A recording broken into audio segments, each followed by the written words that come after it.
GIDC રહેણાંક વિસ્તાર અને ઉદ્યોગ નગરીને પાણીનો પુરવઠો પૂરું પાડતી ઉકાઈ જમણા કાંઠાની નહેર વિભાગ દ્વારા 26 ડિસેમ્બરથી 35 દિવસ માટે નહેર વિભાગ દ્વારા આ સમય દરમિયાન કેનાલમાં મેન્ટેનન્સની કામગીરી કરવામાં આવશે।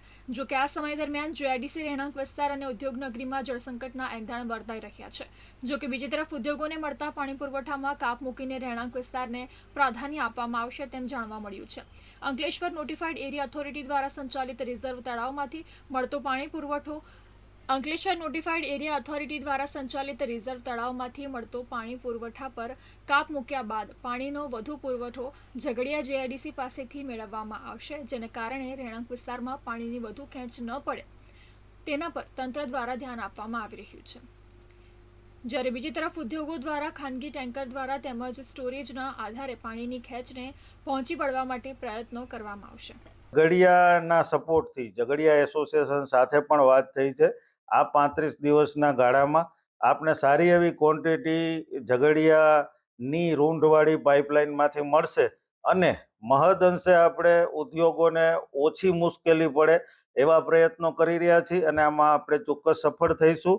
બહુ ચિંતાની વાત નથી, પરંતુ પાણી એ ઉદ્યોગનો પ્રાણ છે અને એ જ્યારે ઓછો હોય ત્યારે ડેફિનેટલી તકલીફો પડવાની અને થોડું ઘણું પ્રોડક્શન પણ રોકાય એવી પરિસ્થિતિના નિર્માણ થતા હોય છે। પરંતુ હવે તો આપણા ઈશ્વરભાઈ પટેલ જળ સંપત્તિ મંત્રી છે, તો આપણે ભાડભૂત બેરેજ જ્યારે બનશે અને એના અનુસંધાનમાં તાપીની જગ્યાએ નર્મદાનો પણ સેકન્ડ સોર્સ આપને મળશે અને એ યોજના આપણે તત્કાલિક અસરથી હાથમાં લઈ અને નવા પ્રોજેક્ટની પણ તૈયારી કરશું અને આવતા વર્ષોમાં આપને આ મુશ્કેલીઓ નહીં નડે એવું પણ ઈશ્વરભાઈએ કીધું છે અને એમના માર્ગદર્શન નીચે આપણે આ મહત્વની યોજના પૂરી કરી। અંકલેશ્વર ઉદ્યોગ મંડળ નોટિફાઈડ એરિયા ઓથોરિટી તેમજ જીઆઈડીસી દ્વારા જીઆઈડીસીના વિસ્તારને નર્મદાના પાણી મળી રહે તે માટેના પ્રયાસો કરવામાં આવ્યા હતા, જે અંગે પણ વહેલી તકે મંજૂરી મળીને પાણીનો પુરવઠો મળતો થાય તે માટેની ઈચ્છા પણ ઉદ્યોગકારો વ્યક્ત કરી રહ્યા છે। અને આ પ્રસંગે પાણી પુરવઠા અને જળસંપત્તિ મંત્રી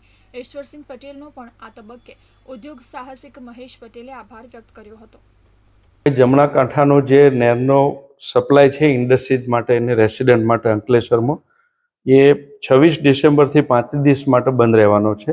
પછીના 3 તબક્કામાં 8, 6 અને 10 એમ કરીને 4 વખત બંધ રહેવાનું છે। હું આપણા મંત્રીશ્રીનો આભાર માનું છું કે 90 દિવસની જગ્યાએ આપણને 35 દિવસ કરી આપ્યા, એટલે ઉદ્યોગોને પ્રમાણમાં મુશ્કેલી ઓછી પડશે। પણ 35 દિવસના કાપમાં અમારે રેસિડન્ટનો એરિયા બહુ જ મોટો છે, ત્રણેય એસ્ટેટના લોકો અહીંયા રહે છે, એટલે એમનો સપ્લાયનું અમારે પ્રાયોરિટી હોય એટલે ઇન્ડસ્ટ્રીઝમાં કાપ આપવામાં આવશે। એ એસોસિએશન દ્વારા પણ આપણને મીડિયામાં જણાવવામાં આવેલું છે અને એ વખતે જે દર વર્ષે ટેન્કરથી જે ઇન્ડસ્ટ્રીમાં સપ્લાય થાય છે એ સપ્લાય ઇન્ડસ્ટ્રીઝ લઈ એનું પ્રોડક્શન પૂરું કરશે। હવે આ 50-55 રૂપિયા કેએલ પડતું હોય ને પેલું 200 થી 300 રૂપિયા કેએલ પડતું હોય પાણી, એટલે એ સ્વાભાવિક છે કે કોસ્ટ થોડી પ્રોડક્શનની ઊંચી આવશે। પણ હવે સમય સંજોગોના આધારે બધા સહકાર આપે છે વર્ષોથી અને આપતા રહેશે। સાથે સાથે ઉદ્યોગોનું પ્રતિનિધિ એટલે કે એસોસિએશન નોટિફાઈડ અને જીઆઈડીસી સાથે તે નર્મદાનો સેકન્ડ સોર્સ ઓલરેડી સ્ટડી થઈ ગયેલો છે। મારી વિનંતી છે કે બધા પાછા ચર્ચાઓ કરીને એ નર્મદાનો ભાડભૂત બેરેજ પૂરો થાય એ પહેલો આપણી લાઈન 24 કલાકના સોર્સની જે આયોજન કરેલ છે એ પૂર્ણ થાય એ માટે બધાએ સાથે રહીને પ્રયત્ન કરવા જોઈએ।